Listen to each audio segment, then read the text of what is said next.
It's visible? Okay. So, good evening, everybody.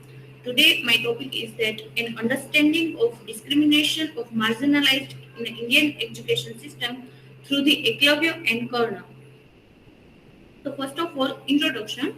Mahabharata and Ramayana are considered as the biggest epic of India are again in a popular discussion with the repeat telecast of serials on Doordarshan amid COVID-19 crisis. Those who have access of television are watching the serial with great interest, and rising TRPs of Doordarshan are proof of it.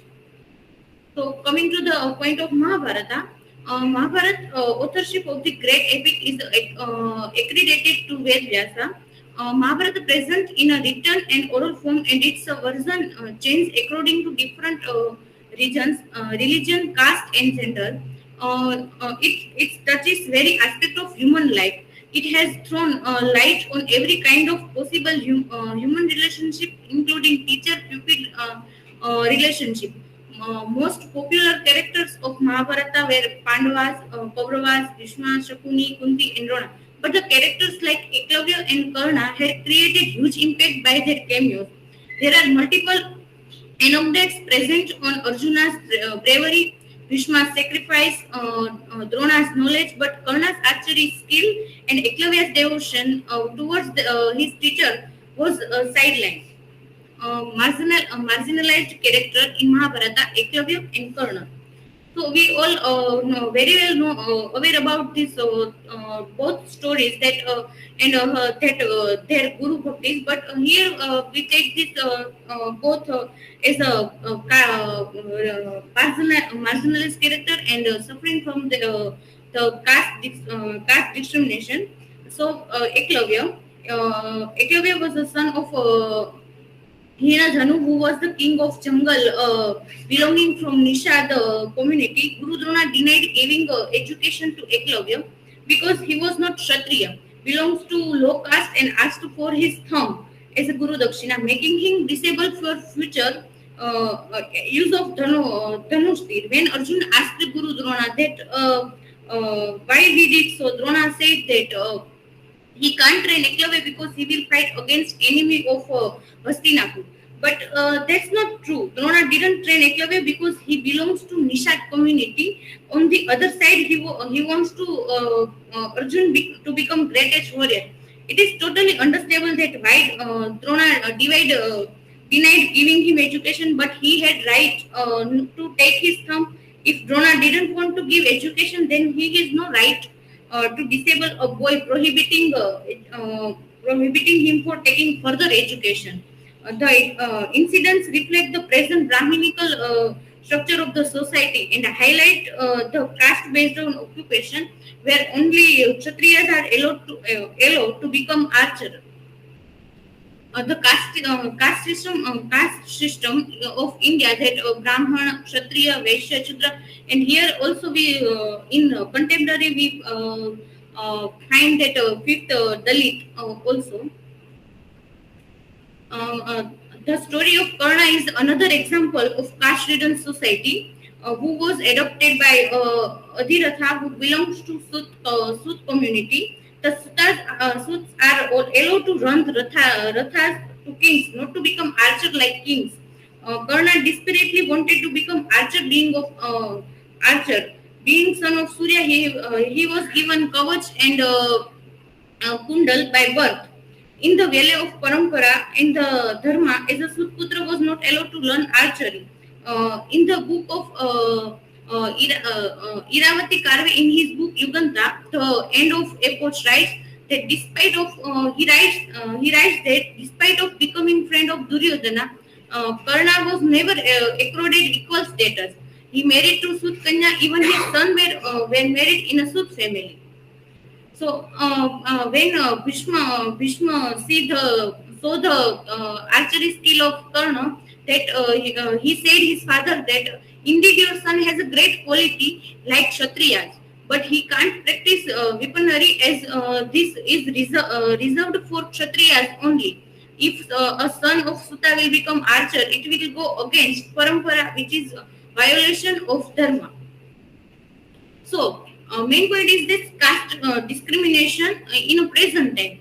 So they both two are genuine example of a caste-ridden society. Still, it is problematic for a lower caste to get a job and admission. The caste association were formed for the welfare of particular castes, and surprisingly, it was not just upper caste who formed the organization. The backward and lower caste also formed caste association for the emancipation of their caste groups. When upper caste groups become aware of getting education to get government jobs, it was the upper caste people who have opened schools for caste students where lower caste students were not allowed to take admissions.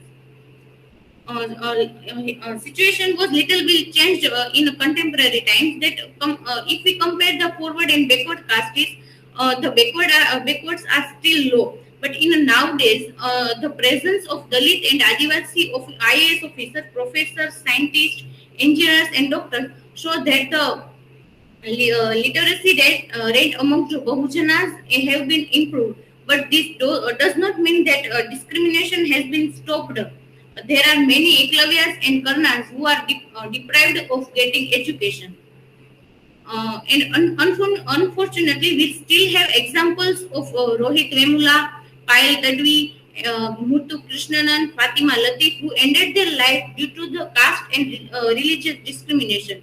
Many upper caste teachers are teaching lessons on Ambedkar and Phule, but they themselves are unable to take lessons from these personalities. Many professors are researching on Dalit issues, but they discriminate with Dalit researchers by calling them, not passing their thesis, giving low scores in Viva, and mocking their English. Here I took some books which is represent the Dalit community and some authors that their own experience. That first is Swarg Par Dhava by Prasanna Kumar Chaudhary. That Prasanna Kumar Chaudhary writes in his books Swarg Par Dhava, Bihar Mein Dalit Andolan, that backwards and untouchables didn't have money and power to open colleges and schools for their castes. Thus, they were dependent on government schools and colleges where they were discriminated in many ways. The upper caste teachers refused to teach them. Many upper caste students didn't want to sit beside them. Instead of study, they were made involved in a cleanliness and gardening of the school. Second is Murdahiya by Dr. Tulsi Ram.